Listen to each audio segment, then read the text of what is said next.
So isihloko sami sanamhlanje sithi understanding worship. Amen.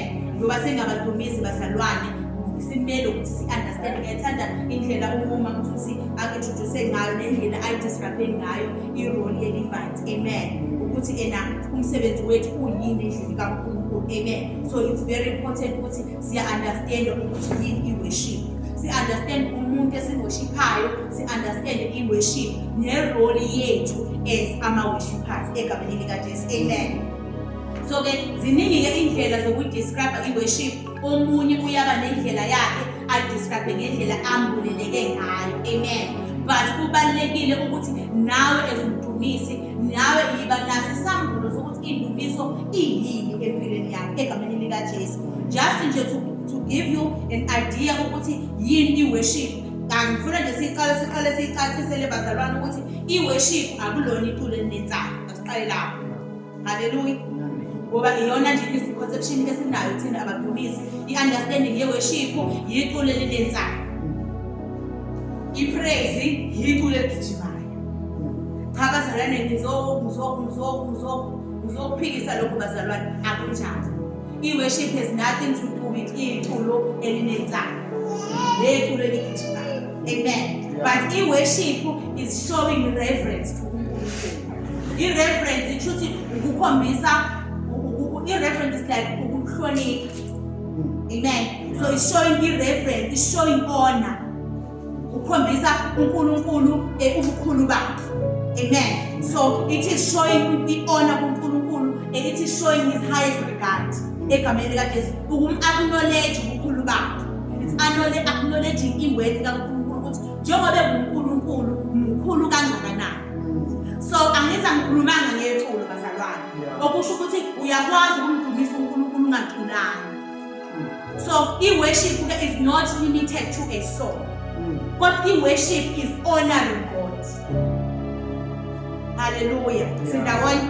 Amen. So it's honoring God, it's acknowledging uNkulunkulu. Kusho ukuthi ngiyakwazi ukuthi ngihlangane noBabuthusi, sawubona Babuthusi, athi yebo Babuthusi, unjani Babuthusi, athi Babuthusi uNkulunkulu muhle. UBabuthusi uqeda kwenzani? Uqeda kudumisa uNkulunkulu. Okusho ukuthi ukudumisa uNkulunkulu has nothing to do with a song, or it's not limited to a song. So kusho ukuthi uNkulunkulu siyamdumisa ngokukhuluma, siyamdumisa ngokuhlabelela, siyamdumisa ngokwenza. Glory. Shothi udumisa ukunikeza uNkulunkulu udumo. uNkulunkulu umnikeza udumo ngezindlela eziningi. So angizange ngikhulume ngeculo elinentsana egameni likaJesu. So it's recognizing uNkulunkulu, it's recognizing the higher power.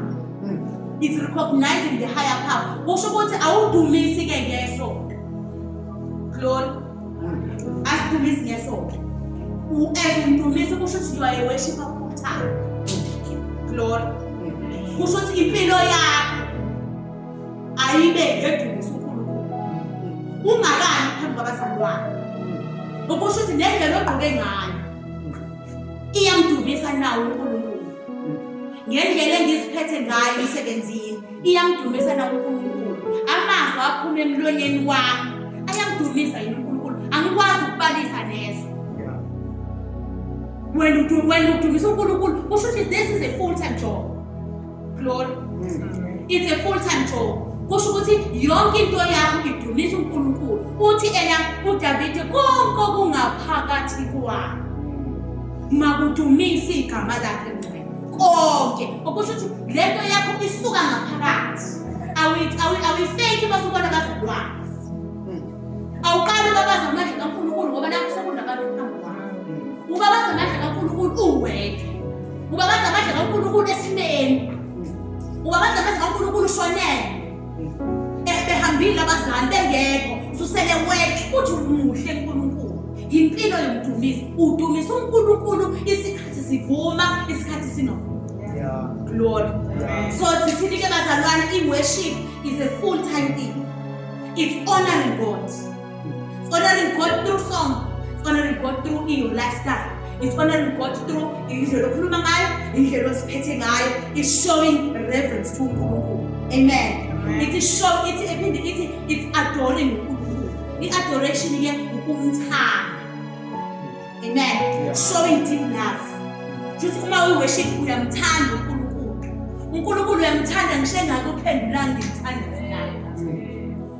Ngoba usanokuthi angashesha kunikele into oyifunayo ngesikhathi ofuna ngaso. Kodwa wena uyiyeke ukumthanda. Kusho ukuthi asizokubona usuhleli phansi. Ngoba umsebenzi awuthola usudilibele. Uzomthanda uNkulunkulu ngisho kunjalo. Glory to Jesus. Bese benze bonke usale wena kodwa uzomthanda uNkulunkulu. So uzomdumisa uNkulunkulu ngempilo yakho, izinto zihamba kahle, izinto zingahambi kahle. Ngiyayazi into engikhuluma ngayo bazalwane ngoba ngeke ngadlule ezileni in my journey of faith, ngadlule ezileni engangizibona ukuthi sekufanele ngabe ngiyamthuka uNkulunkulu njengamanje. Kodwa akekho umuntu owayekwazi ukubona ukuthi lo usunenkinga ngoba ngavela ngapress uplay kakhulu, ngapress uplay kakhulu, ngapress uaccelerate kakhulu, ngandumisa kakhulu uNkulunkulu. Izimo zimelele. Ngingayikhuluma into eyenzakalayo, ngikhuluma ubukhulu bukaNkulunkulu. Amen. So ke sithi ke i-worship is honoring God ngempilo yakho, it's honoring God ngendlela owenza ngayo, it's honoring God ngendlela okhuluma ngayo, and it's not limited to singing egameni likaJesu. Amen. I-worship ke bazalwane ngiyithi i-umbrella. Should i-mouse je worship i-umbrella, i-umbrella efaka i-praise. Yila ngena khona umculo. So into that has a song, that is praise. So we worship ukhona praise. We praise, that's where we deep up with praise. We praise, that's why we involve music. We worship ukhona prayer. Okay. We worship ukhona devotion. It's worship phezulu. It's praise, which is what we do every Sunday. If you are singing songs, singing hymns, that is praise. Noma ni slow, noma ni yashesha. Ngiyayazi bazalwane nike ndawo nje everywhere ucabanga ukuthi uthole praise. It is slow. You call praise, which is anything that has a song. If you are singing, you are praising. Music, if you are playing, if you are playing music, praising with an instrument, praising with the harp and whatnot, that is praise. So whether you are singing or you are playing instruments, that is praise. So the music falls under worship, the prayer falls under worship and devotion. Glory, hallelujah. Mangabe sikhuluma ke prayer. I-prayer umthandazo. I-prayer ukuhlala noNkulunkulu. I-prayer akuyona lento eniyenza before niyolala. Sabonga uNkulunkulu ukuthi sesiyolalela ngathi imali. Amen. Angithi awasishanja nasosela futhi. Omunye ukhona umunye ozaphathi kogugu. Uvela imrogo uNkulunkulu. Amen. Angisho lokuthandaza. Angisho ukuthi lokuthandaza lokuthandaza before nidle. Lo mphelampilo. Osibusela sithi amen. Angisho lokho. Angisho futhi lokuthandaza uhamba ufaka ukuthandaza basuphuma. Ekutheni hamba nami uNkulunkulu. Sengihamba sengisethi amen. Angikhulumi ngalokho. Ngikhuluma ngomthandazo ohlalela. Wakho uNkulunkulu nobabili. Engekho omunye umuntu. Ngikhuluma nge-secret place. Amen. Where unesikhathi sakho, noma ngabe u-12 ebusuku, noma ngabe u-3 ekuseni, noma ngabe u-10 ebusuku, isikhathi where you are spending isikhathi noNkulunkulu. Noma ngabe i-hour, noma ngabe u-15 minutes, kodwa umele ukuthi wena une-prayer altar yakho. Uma ukuthi awunayo uyacela uyokhanda isikhathi sokuhlala noNkulunkulu. Ungaboni umuntu. Kube uwe nje uNkulunkulu uthandaze, ufundiswe, umeditate, ulalela ukukhuluma kaNkulunkulu ninobabili. Ngoba uNkulunkulu bazalwane ngeke ukwazi uqala ukubuza ngoba sekunabantu. uNkulunkulu uzoqala ukubuza muwedwa. Uyibona izima ngabayigile esontweni bese bethi ngikhona, sengiphakathi kwenu. Ngeke uzi experience lonto ungathandazi. Uma ungahlali noNkulunkulu ungayazi ivoice yakhe. Amen. Kufanele ukuthi ukwazi ukuzwa ivoice kaNkulunkulu uwedwa. Uzokwazi ukubuza uma usunabantu. Glory to Jesus. So ngiyacela bazalwane bami uma ungenaso isikhathi every day. Ngiyathi at least qala ngo-15 minutes. Press play faka ama-earphone, ulalele i-worship song, your favorite worship song. Ulalele i-worship song, uqede lapho ufundiswe or uqale ngokuthandaza ufundiswe. Just a minimum of 15 minutes. You can grow from there. Noma uyavuka ekuseni before ugeze uma kuthi uvuka ngo-5 emsebenzini noma esikoleni, uvuka ngo-2 ukuqale nje udumisa uNkulunkulu wedwa. umphakathi work. This is your time with God.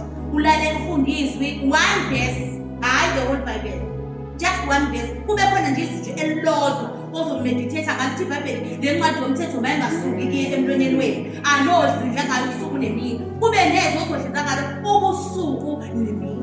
Uthi nje namhlanje uqala usuku nanti ize ngifundile la elakho, angisho umthambo post, akulonela abantu, akulonela status, elakho elizokhuluma nawe, ozocabanga ngalo. Uthini uNkulunkulu mayethi? Uthini uNkulunkulu mayethi noma ngihambe esigodini sethu lokufa abantu lokucabanga ukumeditate. Amen. So that is the devotion I'm talking about. Okay. So kusho i-worship, you have to have time with God nobabili in the secret place.